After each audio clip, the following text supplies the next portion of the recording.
Salut à tous, ici Ciné Sébastien. J'espère que vous allez bien. Je suis ici pour vous faire une nouvelle critique sur le film suivant, La Révolution française, les années-lumière. Donc, vous êtes prêts?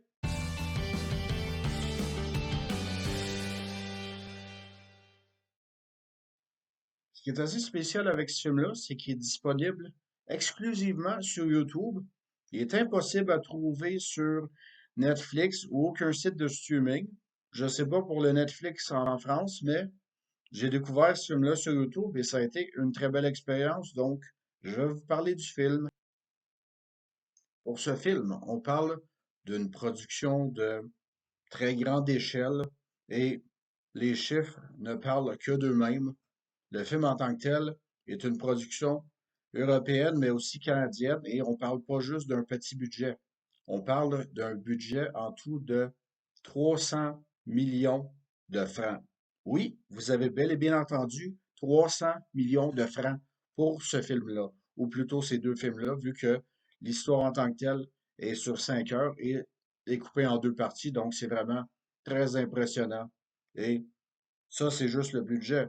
Attendez de voir le casting, que ce soit François Cluzet, que ce soit Jane Seymour, que ce soit Peter Ustinov, que ce soit Sam Neill et même Christopher Lee, notre cher Saruman lui-même joue dans ce film. Et on parle vraiment de personnages historiques dans le premier film, dans le fond, que ce soit pour Camille Desmoulins, que ce soit Louis XVI, Marie-Antoinette, Lafayette, Duchesse de Polignac. Écoutez, j'en passe. Dans le fond, on parle vraiment d'une saga, d'un film épique et c'est vraiment très impressionnant, surtout pour tout ce qui est reconstitution historique. Vous ne serez pas déçus.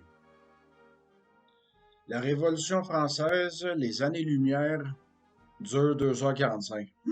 Vous croyez que c'est beaucoup pour un film?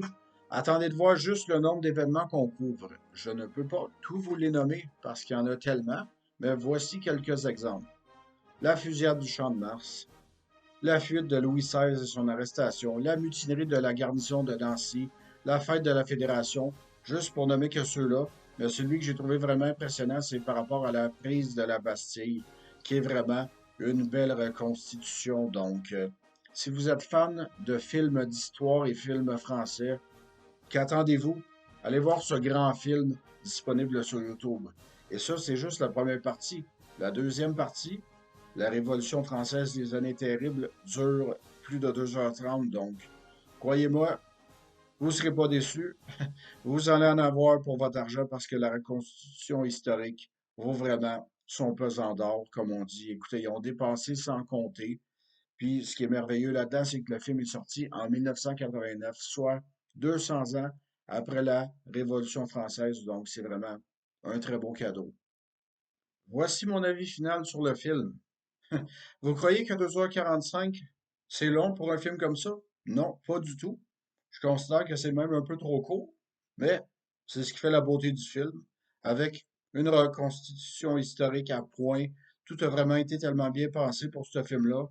Moi, je lui donne quand même une très bonne note de 8 sur 10 dans son ensemble. J'ai vraiment hâte de voir la deuxième partie, comment que tout ça va se terminer. Surtout qu'apparemment, dans la deuxième partie, il va y avoir beaucoup d'action.